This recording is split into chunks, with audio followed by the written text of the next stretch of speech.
Everyone, welcome to Seed Stage. My name is Christopher Goodfellow and I am the Program Manager of The Pitch. Every year The Pitch goes all across the UK running demo days and listening to pitches from hundreds of founders. So if you are seeking investment or you want advice and support building your startup, do check out what we do and follow us on social. Today we're going to be talking about building a product, what that's like as a founder, trying to find product market fit, get funding, and how that journey looks like. And I'll be joined by one of our amazing Pitch alumni who can share her experience, what she learned, and how that business is doing now. So I'd love it if you could start off just by giving us a quick intro, and then we'll get into it.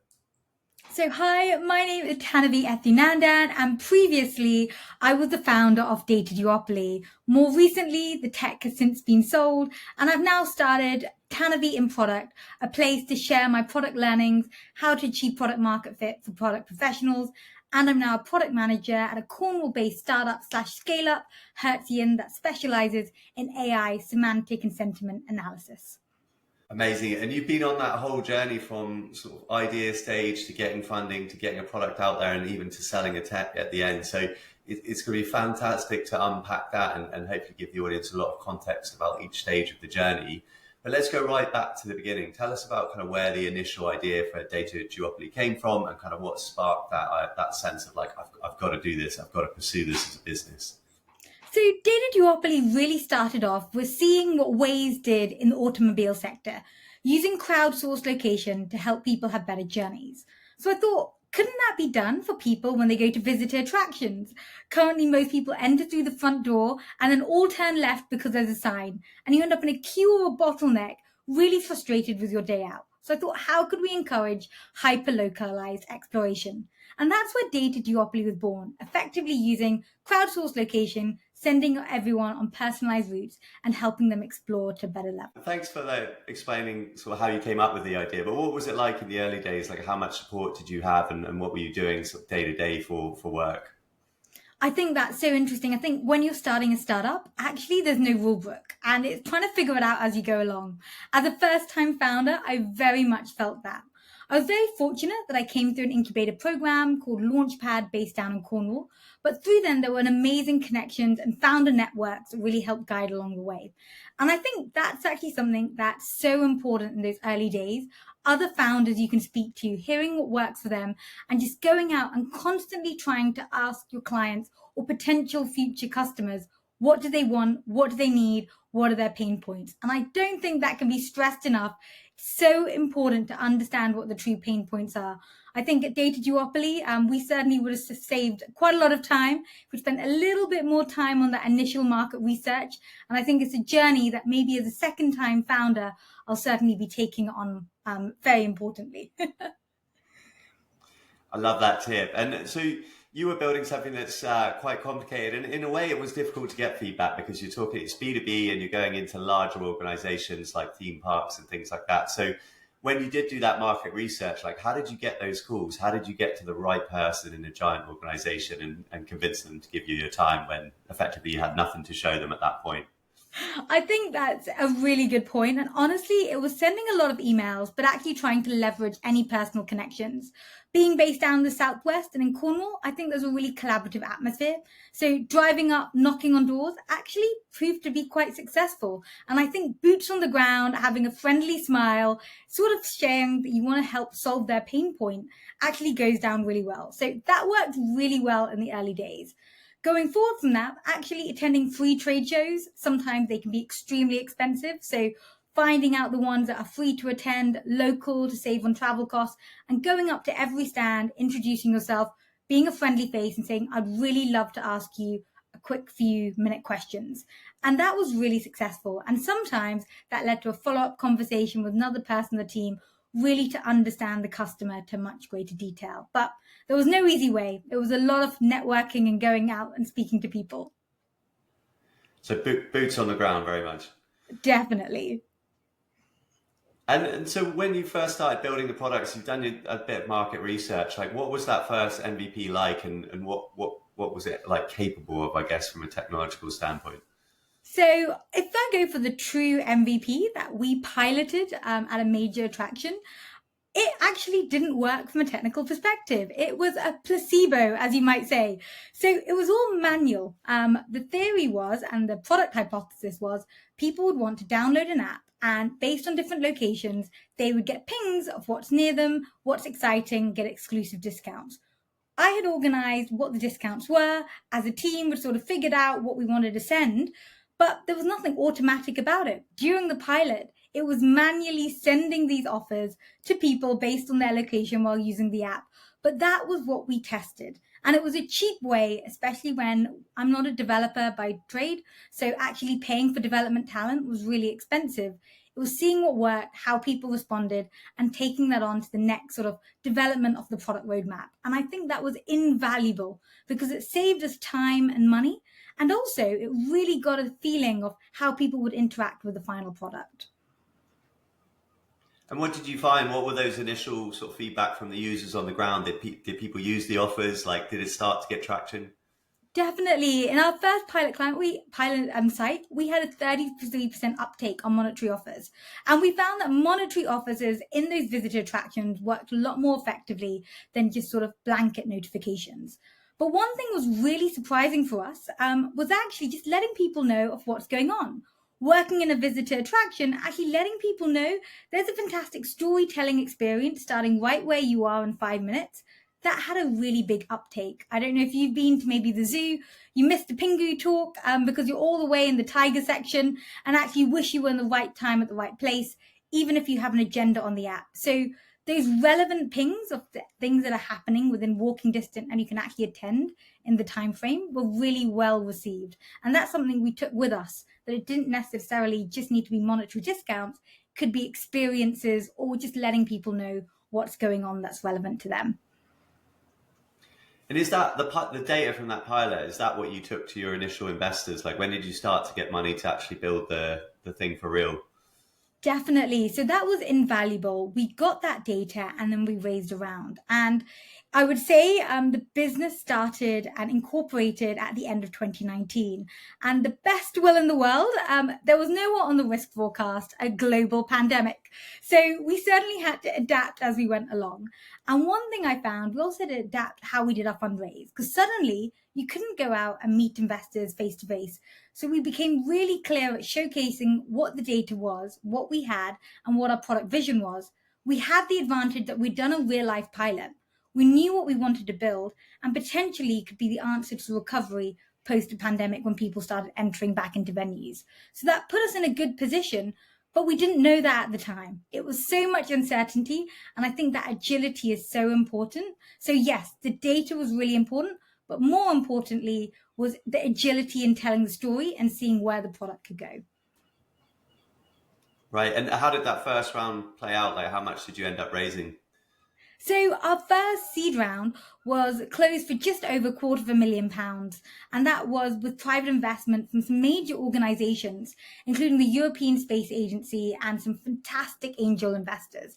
And that's really what fueled the team and the product development, which was really exciting.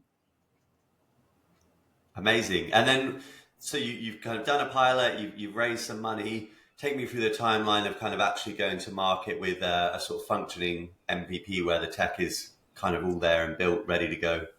Definitely. So again, very unique circumstances. Working with venues where people are, we were slightly restricted with legal COVID restrictions of when people could come back. However, we used the time to really focus on product development. So one thing we had to do quite creatively was how do we test our system? We couldn't actually go outside and get a big group of people together and ask them to move around. That simply wasn't allowed. So we actually had to do effectively dummy testing in a digital way, manually sort of create these people on a map and see how the system interacted. So we had to be really creative in our Q&A. And sort of taking it to market, we actually had a fantastic place we were working with, part of the National Trust, and it was an outdoor venue as our first sort of client. And that was great because it meant we could work with them and see how it worked. So yes, the first design wasn't the final one, but since everyone was coming back, we had a soft launch and then a full launch. And that soft launch was so valuable in testing out those first stage bugs, understanding what worked well and how to sort of drive those product improvements. Great. And As you were going through that process, like a lot of people use the phrase product market fit, was there ever a moment when you're like, oh, actually, I think we have hit upon something that's sort of landing and it has got that much easier to sell into clients and to get them on board and everything? Definitely. I think product market fit is a gold standard, but I also don't think it's something you get and you're done. It's ever evolving. With technology improving, with new competitors, actually, you can never be complacent. You always need to be looking at how can you serve the needs of your clients better. And that's one thing with Data Duopoly. The Explore product range started off with a white label solution, which was an app and accompanying dashboard. It then grew into actually an API because we realized people didn't necessarily want to download another app. And if a venue had already invested in an app, they didn't want to pay for it again. But actually, looking back at what our clients loved, it was the push notification system and our unique way of gathering offers and our dashboard. So actually pivoting slightly and offering an API opened up a lot more conversations. And I think that was a great example of where actually we were getting closer and closer to what our customers wanted, and we could serve a larger need of clients effectively. Amazing, and I love that you've proven that out through commercial experience, and like you say, just listening to customers, learning and evolving. Already on the journey so far, and we've only got to sort of the first sort of half of it, but you've had to deal with COVID, you've raised a funding round, you've piloted something that's sort of low tech, no tech, whatever.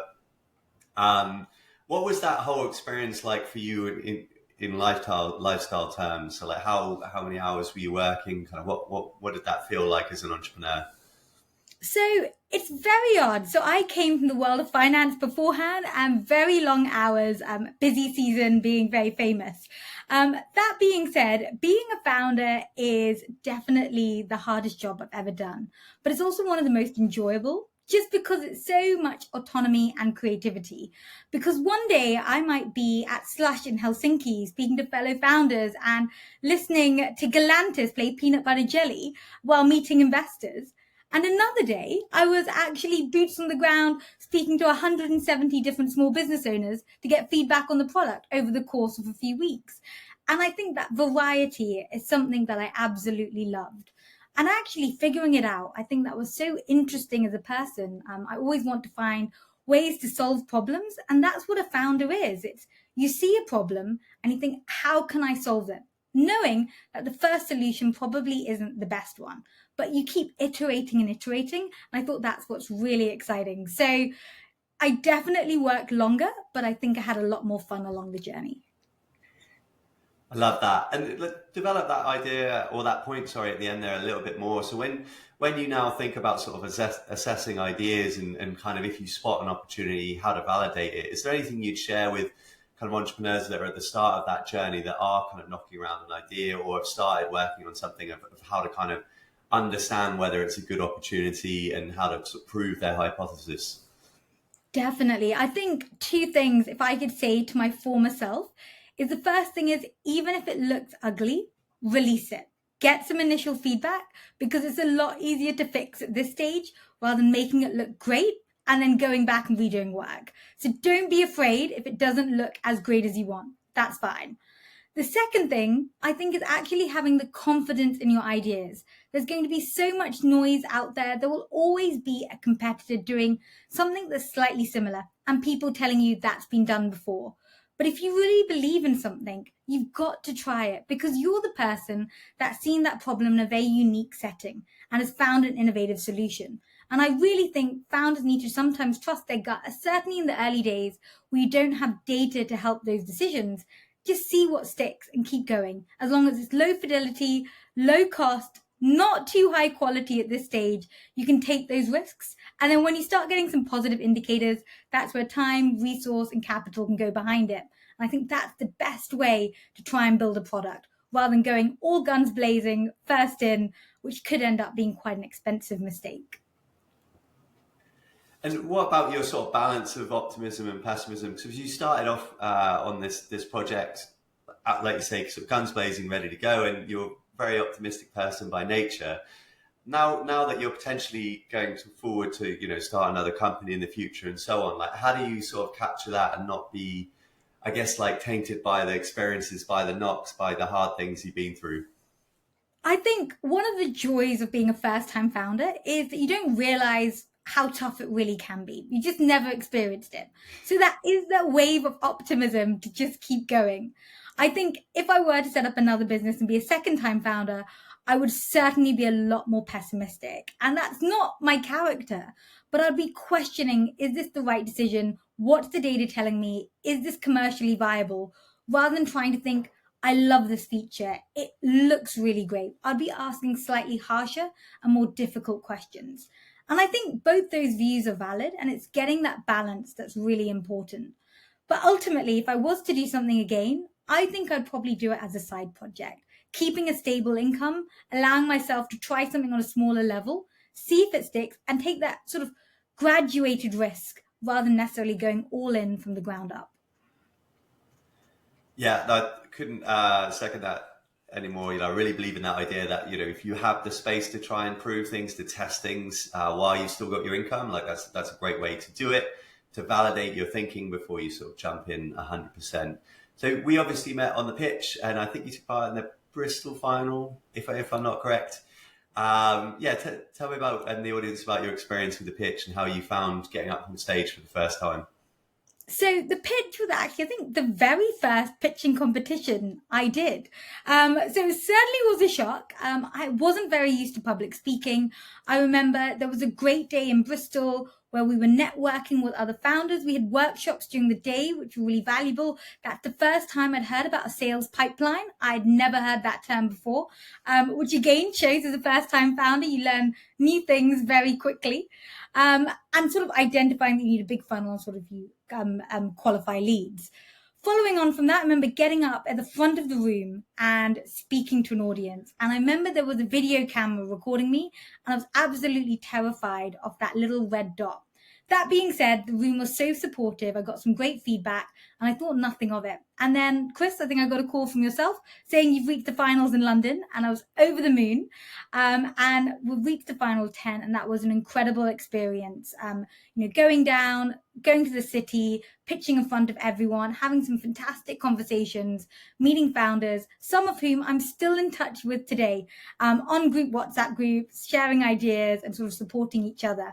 And I think that's what was so valuable about the pitch. It wasn't just a get up pitch, never think about it again. It was actually these are people in your region in the semi-finals. You're going to get a great value out of the day. And then actually the finals was a great opportunity to build those longer term relationships. And especially being a regionally based startup at the time, moving to the city and being able to be in that atmosphere really gave a different lens. And that was quite eye-opening as well. That's lovely to hear. Thank you for sharing. So tell us about what you're doing now. So obviously you mentioned a full-time job, but you're also helping people with Tanuvi in product. So yeah, give us the pitch. So how does that work? Definitely. So I actually just set up a blog and a website to share my product learnings. I really think that actually there's a great lot of sort of information out there about really big successful exits and how to be able to build that unicorn. But actually it's really hard. And I didn't find too much content out there about maybe the realities of being the founder, some of the tough decisions you might need to make, and also how can you have practical advice that you can take forward, even if it's smaller stage. So Tanuvi in Product was set up just to share my insights, share continued product learning journeys, and help any product professionals. Because I truly am passionate about how can you improve things? And I think that's actually maybe a flaw now. Every time I open up a product, I'm like, I think that could be done a little bit better. Wonder if that would work. And I think sometimes you just might need to enjoy it for what it is. And I know you're sharing sort of regular videos on LinkedIn as well with some ideas and sort of inspiration from your journey. Yes, definitely. And I think that's one thing I learned as a founder is sharing that story is so valuable because actually you never know when that great meeting will happen. So sort of keeping that pipeline and sort of keeping people up to date. So when the time is right, you can have those conversations confidently rather than starting from zero about maybe people not knowing who you are. Love that. And if people want to follow you, what's the best way to do it if they want to get involved in Tanuvi and product and kind of hear a bit more about your advice? Definitely. So check out tanuviinproduct.co.uk. That is t-i-p.co.uk. And also follow me on LinkedIn. And also, if you are interested in AI tools as well, work for fantastic scale-up Hertzian. And they're doing some really exciting things in the games and entertainment industry. Love it. Well, look, thanks so much for joining us today. There were some great gems there, particularly in those early stages of how do you test products, validate them, and get those meetings. I really appreciate you sharing your advice today. That's great. Thank you, Chris, for having me.